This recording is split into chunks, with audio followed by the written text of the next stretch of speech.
Welcome to Learners Math TV. We are about to learn how to multiply a fraction by a fraction, and these are the steps for multiplying fractions.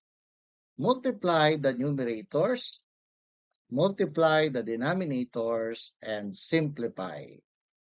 Let us now apply by example number 1. 2/3 times 6/5 or 2/3 times 6/5. Ang sabi, multiply the numerators. Then multiply the denominators. Could be 2 times 6 is equal to 12 and 3 times 5 is equal to 15. Okay. Then simplify. We are going to simplify that by reducing it to lowest term or lowest equivalent fraction. Since our product is 12/15, ang ating final answer is 4/5.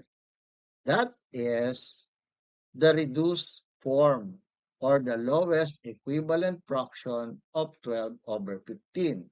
Kung hindi mo pa alam kung paano mag-reduce ng fraction to its lowest term, puntahan ang description at nandun ang link ng video lesson on how to reduce a fraction to its lowest equivalent fraction.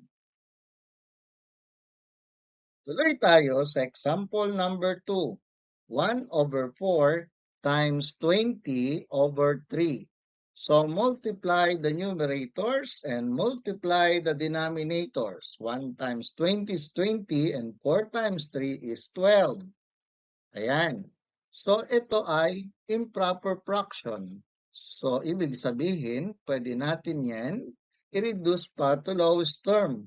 Or, ang sabi, kung isi-simplify natin yan, it could also mean expressing your answer as a mixed number. Dahil siya ay improper fraction, pwede natin gawin dyan ay 5 divided by 3, that is 1, and you have the remainder of 2, kaya ang ating final answer dyan ay 1 and 2/3. Ayan. Now, for example number 3, 3/5 times 20/4. Number 1 step is multiply the numerators, multiply the denominators, then simplify. So, multiply muna natin. Makakakuha tayo dyan ng 3 times 20, 60, 5 times 4, 60. So, nakikita natin na ito ay improper fraction. Pero, kita na agad natin na ang numerator ay divisible by the denominator. Pwede nating i-divide.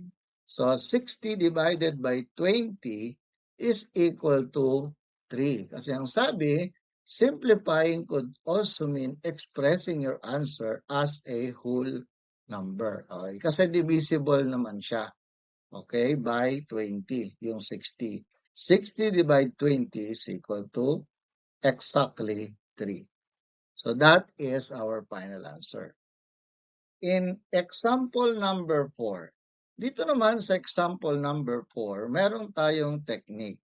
Kung masyadong malaki yung mga minumultiply, tignan natin doon sa dalawa kung alin sa kanila ang pwedeng i-reduce sa lowest term. Pwede ito, pwede sila parehas actually. So i-reduce muna natin to lowest term para hindi tayo mahirapang mag-multiply. Yung 4/6 ay 2/3 at yung 12/14 ay 6/7. Ayan. So ngayon, pwede na nating i-multiply yung numerators at i-multiply yung denominators. Mas magiging madali na yan. 2 times 6 is 12, tapos 3 times 7 is 21. Ngayon, pwede na nating i-reduce yan sa lowest term. Yan ay proper fraction. So, i-reduce na natin sa lowest term. And that is 4/7. Ayan. 4/7 ang ating final answer. Dito naman sa example number 5, subukan mo na ikaw muna ang gumawa. I-post mo muna yung video para masubukan. Ayan. So, tignan natin kung tama ang iyong ginawa. Okay?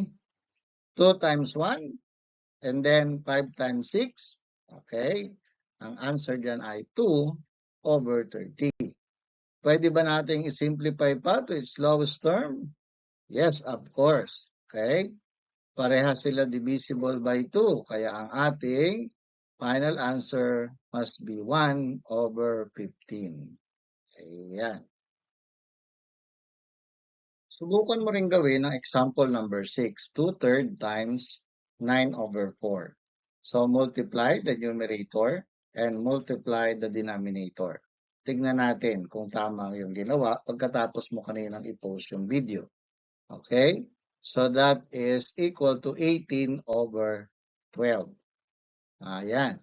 9 times 2 or 2 times 9 is 18 and 3 times 4 is 12. So, ito ay pwede pa nating i-reduce to lowest term. Ayan. So, since ang lowest term niya ay naka-improper fraction, pag ang hinihingi sa yung final answer ay mixed number, maaari mo siyang i-simplify as a mixed number. So, that is equivalent to 1 and 1/2. Why? Because 3 divided by 2 is 1. Meron kang remainder na 1. So, kaya magiging 1 and 1/2.